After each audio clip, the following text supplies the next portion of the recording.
pessoal, boa noite, tudo bem? Bem-vindos a mais um panorama semanal de mercado agora. Trading Flow inovando mais uma vez, trazendo um conteúdo mais educacional aqui para o YouTube, falando um pouquinho do que aconteceu e o que vai acontecer na próxima semana. Tá? A gente inicia esse panorama falando da semana passada, em que os destaques foram, primeiro, CPI acima da expectativa, estressando o mercado, fazendo o dólar subir, índice americano cair, né, os índices americanos caírem, então a gente pode falar de Nasdaq, Dow Jones, S&P 500, tá? Um dia após, a gente teve PPI abaixo das expectativas, PPI que é um leading indicator, tá bom? Ou seja, ele demonstra projeções futuras aí, englobado, né, nesse indicador. Ele mostra o que vai acontecer lá para frente e não uma coisa tão imediata, e ele veio abaixo das expectativas, acalmando um pouco o mercado. Outro destaque da semana ficou por conta da tensão ali no canal de Suez, né? O ataque dos iemenitas, tá? O pessoal do Iêmen atacando aí navios americanos, tá ok? Tendo ali uma tensão no Oriente Médio, e isso fez com que o preço do barril de petróleo se estressasse, tá bom? Outro ponto importante também, as tensões geopolíticas da China, eleição em Taiwan, o partido opositor da China, que é o Partido Democrático, foi eleito com ampla maioria, governará Taiwan aí, então a gente teve mais essa tensão geopolítica também.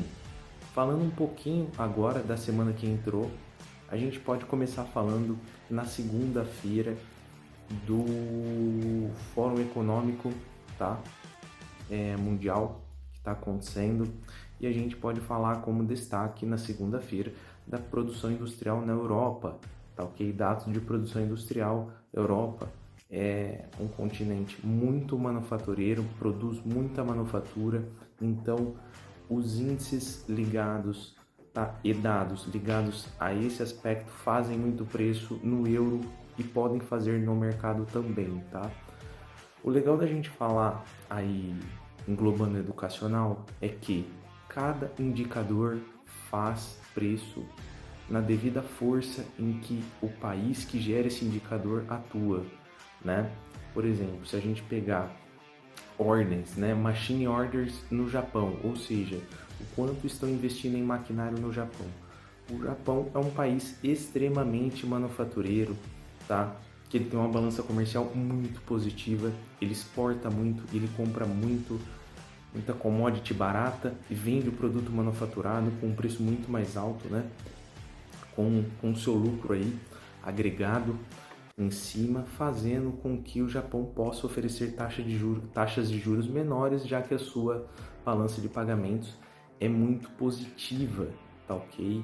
Então, no educacional, na leitura de intermarket que a gente fala, né? Na escola de intermarket, a gente vê muito isso, as correlações em que um país atua e sua força nessa correlação, tá ok?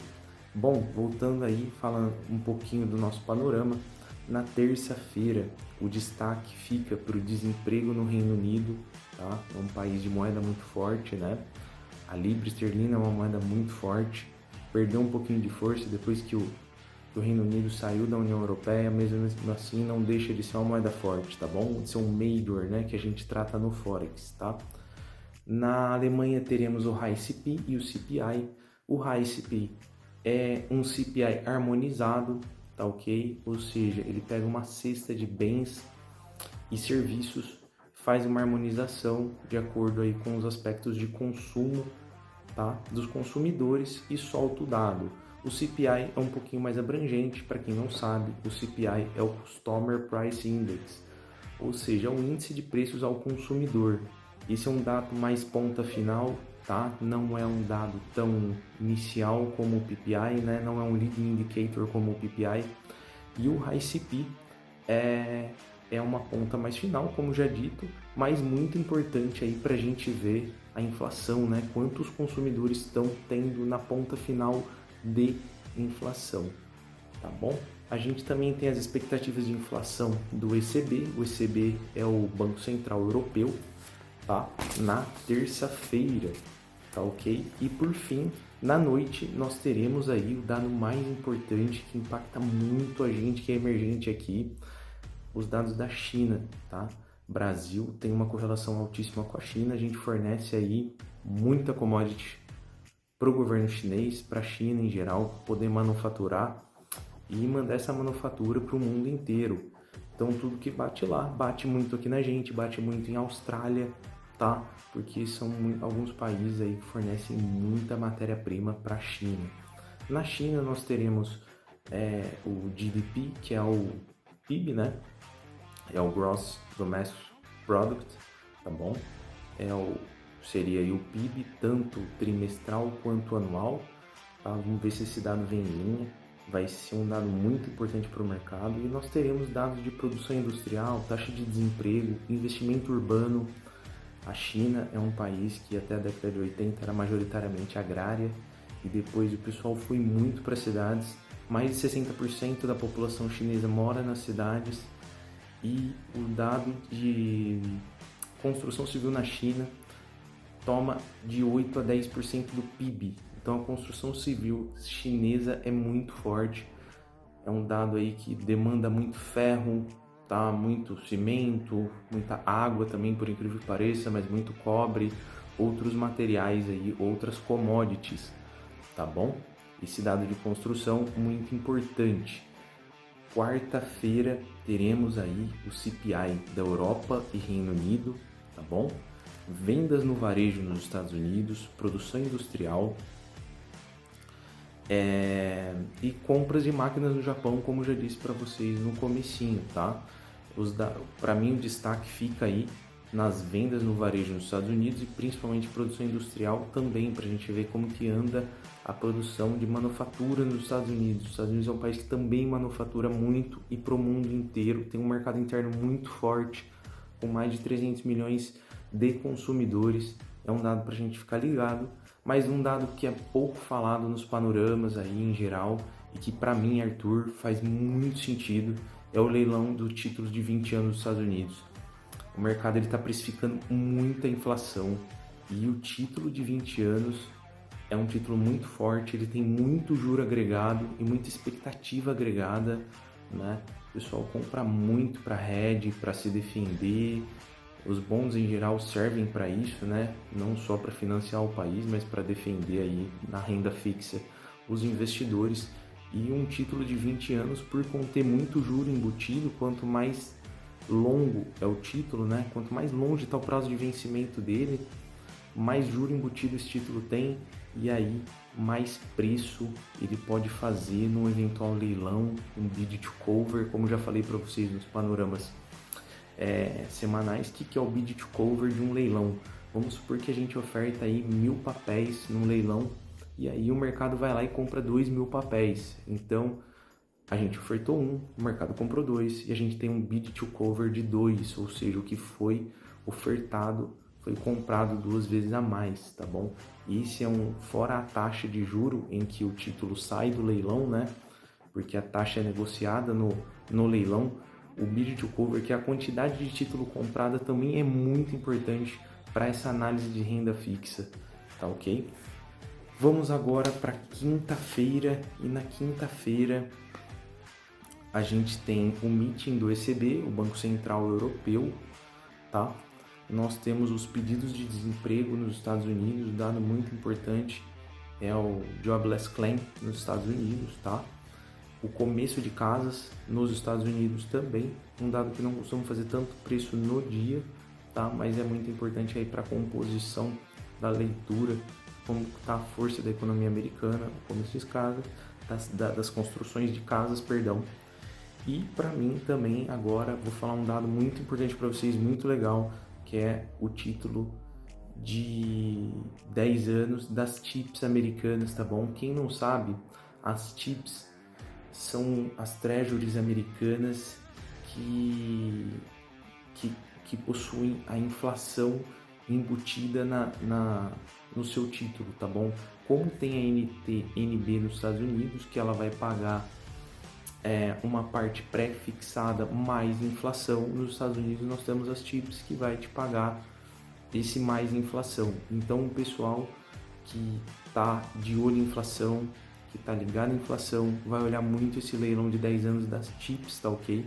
Vai ser bem importante aí na leitura do dia da quinta-feira, tá? Ela funciona, lembrando de novo, como uma INTNB no Brasil que protege o pessoal da inflação. Se você tem um título que é pós-fixado somado à inflação, né? Ele tem uma parte pré e uma parte pós com inflação, é muito bom. Por quê? Porque se a inflação vem alta, você está protegido e o pessoal fica muito de olho nisso. Nós também temos aí, para fechar a quinta-feira, o CPI japonês, tá? Que é o índice de preços ao consumidor lá no Japão, para falar um pouquinho de inflação. No Japão, a gente sabe aí, não sei se todos, mas o Banco Central japonês, o BOJ, né, que é o Bank of Japan, ele tem algumas políticas monetárias aí bem, como que eu posso dizer, heterodoxas, né, e bem alternativas. Então, eles relutam muito em subir a taxa de juros, também por conta da dívida PIB que eles têm muito alta, mas eles relutam muito por conta do histórico deflacionário japonês, né? A deflação é quando o seu dinheiro vale mais, cada vez mais o seu dinheiro vale, né? Ele ganha valor com o tempo. E quando você tem esse cenário de deflação, o que acontece? As pessoas consomem menos, elas param de consumir. Porque pensa, se você tem um produto que hoje vai valer menos amanhã, se você esperar, você não gasta. O Japão também tem essa questão da balança de pagamento ser muito positiva, né? Então eles compram a matéria-prima muito barata, exportam muito caro, e aí eles têm um lucro muito grande, internalizam muito dólar, e isso faz com que a moeda deles ganhe muita força e também seja mais um driver deflacionário. Outro ponto também, o japonês é muito acostumado a fazer uma poupança, a ter poupança, né? Eles não são gastões, por incrível que pareça. O japonês é um povo que poupa muito. Então eles têm esse outro driver deflacionário somado a todo esse cenário deflacionário. Então, o que o Japão costuma fazer?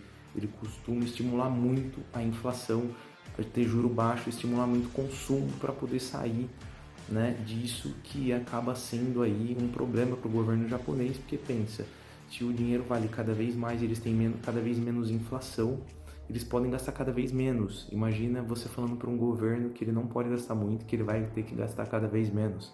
Então aí, somado a tudo isso, o governo japonês tenta estimular ao máximo a inflação lá, e a melhor maneira, a maior arma de política monetária dele é justamente ter uma taxa de juro muito baixa, tá bom? Na sexta, nós temos aí as vendas no varejo no Reino Unido, tá? E um dos principais drivers da semana nos Estados Unidos, que é a pesquisa de Michigan, é uma pesquisa bem completa, sentimento do consumidor de Michigan, expectativas de inflação. Ela fala muito aí do que vai acontecer na economia americana e como que está a força da economia americana. É um dado muito legal, vai fazer muito preço, vale muito a pena ficar ligado, tá bom, pessoal? Bom, eu espero que vocês tenham gostado desse novo formato, das informações reportadas por aqui. Um grande abraço a todos, ótima semana e bons trades. Até logo!